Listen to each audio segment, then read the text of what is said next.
Hey there, holiday bakers! Today I'm going to show you how to make the ultimate Christmas dessert, the Yule Log, or Bûche de Noël.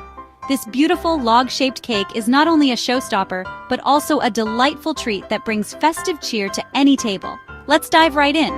First, we'll need to make the chocolate sponge cake.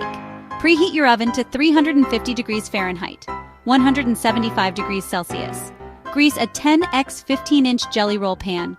Line it with parchment paper and grease the paper again. Sift together 3/4 cup of flour, 1/4 cup of cocoa powder, 1 teaspoon of baking powder, and 1/4 teaspoon of salt. Set that aside. In a large bowl, beat 4 egg yolks with 1/2 cup of sugar until pale and thick. Mix in 1/4 cup of whole milk and 1 teaspoon of vanilla extract. In another bowl, beat the 4 egg whites until soft peaks form.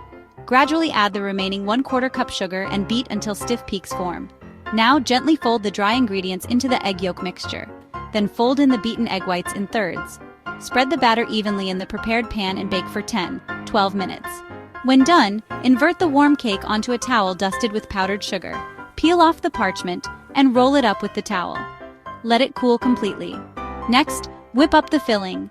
Beat 1 cup of chilled heavy cream, 2 tablespoons of powdered sugar, and 1 teaspoon of vanilla extract until stiff peaks form. Unroll the cooled cake and spread the whipped cream filling evenly, leaving a 1-2-inch border. Roll the cake back up and chill for 30 minutes. For the frosting, beat 1/2 cup of softened butter until creamy.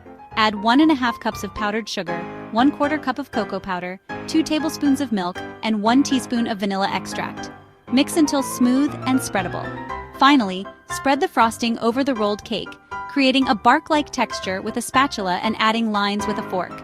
Dust with powdered sugar for a snowy effect and garnish with sugared cranberries, rosemary sprigs, or meringue mushrooms. And there you have it! A stunning Yule log that's sure to impress. Happy baking and happy holidays! Don't forget to like, subscribe, leave a comment, and share.